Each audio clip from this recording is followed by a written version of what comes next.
ଜାଣିଛ କି ତୁମର ସମସ୍ୟା କ'ଣ? ତୁମେ ଏପର୍ଯ୍ୟନ୍ତ ତୁମ ନିଜର ମୂଲ୍ୟ ଜାଣିନାହଁ। ତୁମ ଭିତରେ ଲୁଚି ରହିଥିବା ତୁମର ଗୁଣକୁ ତୁମେ ଚିହ୍ନିନାହଁ।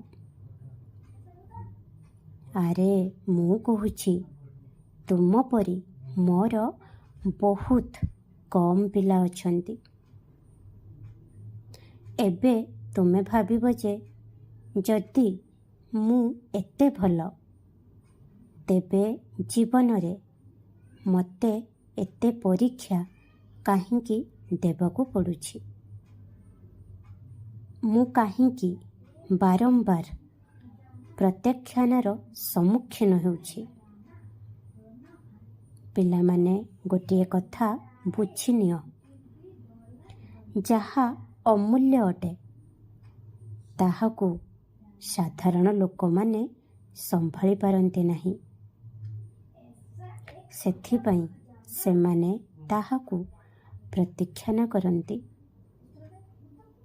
ତୁମେ ମଧ୍ୟ ଅମୂଲ୍ୟ ବା ବହୁମୂଲ୍ୟ ଅଟ।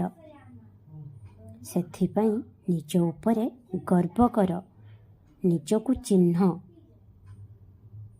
ଆରେ ଏପର୍ଯ୍ୟନ୍ତ ତୁମେ ନିଜ ଶକ୍ତି ବଳରେ, ନିଜ ଦମ୍ଭରେ ଜୀବନରେ ଏତେ ଆଗକୁ ଆସିଛ। ମୋ ଆଶୀର୍ବାଦ ସହିତ ଏବେ ଆହୁରି ଆଗକୁ ବଢ଼। ଜୀବନର ଏକ ନୂତନ ଆରମ୍ଭ ଯେକୌଣସି ସମୟରେ, ଯେକୌଣସି ସ୍ଥାନରେ ବି ହୋଇପାରେ।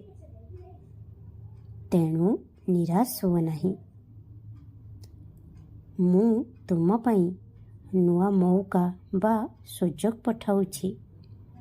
ଉଠ ଏବଂ ଏକ ନୂତନ ଆରମ୍ଭ କର। ଜୀବନ ବହୁତ ସୁନ୍ଦର ଅଟେ ପିଲାମାନେ। ଏହାକୁ ସଠିକ୍ ଭାବରେ ଆନନ୍ଦର ସହିତ ଉପଭୋଗ କରି ଖୁସି ରୁହ। ନିଜର ହସକୁ ଜାରି ରଖ। ଓମ୍ ସାଇ ରାମ, ଜୟ ସାଇ ରାମ।